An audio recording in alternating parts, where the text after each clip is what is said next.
নমস্কার বন্ধুরা, আজকে জন্মাষ্টমী উপলক্ষে আপনাদের সবাইকে অনেক অনেক শুভেচ্ছা জানাই। জন্মাষ্টমীতে তো তাল দিয়ে কিছু না কিছু বানাতে হয়, তাই আমি আজকে তালের লুচি, সাদা লুচিও বানিয়েছি আর তালের ফুরুলিও বানাবো। এখন আমি নারকেল মিষ্টি তৈরি করছি। দেখুন, নারকেল, চিনি আর দুধ দিয়ে নারকেল মিষ্টি তৈরি করে নেব। এখন আমি ময়দা মেখে রেখে দিয়েছি, এখানে কড়াই বসিয়ে তেল গরম করতে দিয়ে দিলাম আর এখানে নারকেল মিষ্টিটিও তৈরি করছি।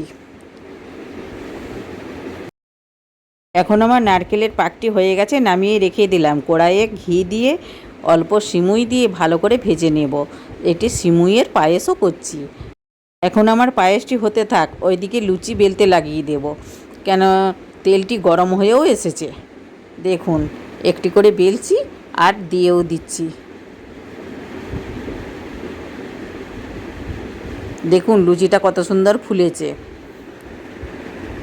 এইভাবে আমি লুচিগুলি সব ভেজে নেব। এইদিকে আমার পায়েসও অনেকটাই হয়ে এসছে। এখন এই দেখুন, গোপালের এগুলি ড্রেস আমার মেয়ে কিনে দিয়েছে। গোপাল, লক্ষ্মী ঠাকুর, গণেশের।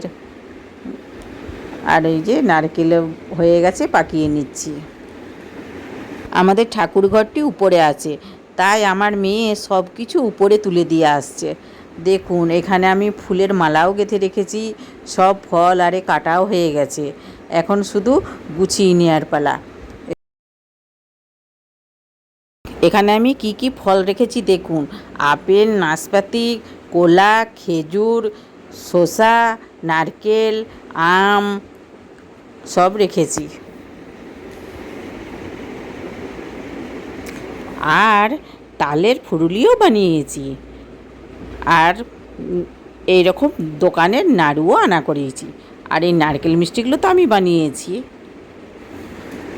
নাড়ু গোপালের খুবই প্রিয় মিষ্টি, তাই এই নাড়ুগুলিও আনা করিয়েছি। এখন আমি একটু পূজা করব, তাই চন্দন ঘষে নিচ্ছি। গোপালকে চান করাবো। গোপালকে ঘি মধু মাখালাম, মাখিয়ে এরপর দুধ দিয়ে আর জল দিয়ে চান করিয়ে নেব। এই যে গোপালটিকে দেখছেন, এই গোপালটিকে আমার শ্বশুরমশাই কুড়িয়ে পেয়েছিলেন। আর আমার কাছে আমার শাশুড়ি মা থাকতেন, তো তাই আমার কাছেই আমার এই গোপালটি রয়ে গেছে। আমি সেই থেকে পূজা করি। আর এইভাবেই জন্মাষ্টমী প্রত্যেক বছরই পালন করি, আর এই প্রথম দিনেই পালন করি। গোপালকে চান করিয়ে মুছিয়ে নিয়েছি, এখন জামা পরিয়ে দেব। গোপালের অনেক গয়না আছে। এর যখন প্রমোশন হয়েছিল তখন এ বাঁশি গড়িয়ে দিয়েছিল, আমার মেয়ে চাকরি পেতে সোনার মুকুট গড়িয়ে দিয়েছে, আর আমার ভাসুরকে একটি হার দিয়েছে। আমাদের গোপালের অনেক গয়না আছে। আর এই যে গোপালের দোলনাটা দেখছেন, এই দোলনাটিও আমার মেয়ে কলকাতা থেকে এনে দিয়েছে। আমি তাই এই দোলনাটাতে বসিয়েই ভালো করে পূজা করি। আর এই যে ফুলের মালা আমি গেঁথেছি, ফুলের মালা পরিয়ে দিলাম।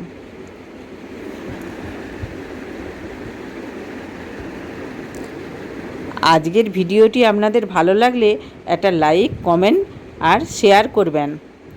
আর প্লিজ সাবস্ক্রাইব করতে ভুলবেন না। আমি সব ঠাকুরদের একটু মালা পরিয়ে সাজিয়ে দিলাম। এক্ষুনি পুরোহিত চলে আসবে, তারপরে পুরোহিতও পূজা করবে। আমাদের বাড়িতে প্রতিদিনই পুরোহিত আসে পূজা করার জন্য। আমাদের গোপালকে প্রতিদিনই পুরোহিতে পূজা করে। আর তারপরে আমিও পূজা করি। দেখুন, পুরোহিতে পূজা করছে। ইদং পক্কান্ন নৈবেদ্যং নরগোপালায় নিবেদয়ামি ইদং পরমান্ন নৈবেদ্যং নরগোপালায় নিবেদয়ামি ইদং ফলমূলানি। দেখুন, এখন আমার পূজা করানো হয়ে গেছে, এখন মেয়েদের খিদেও পেয়ে গেছে, মেয়েরা খেতে বসে গেছে।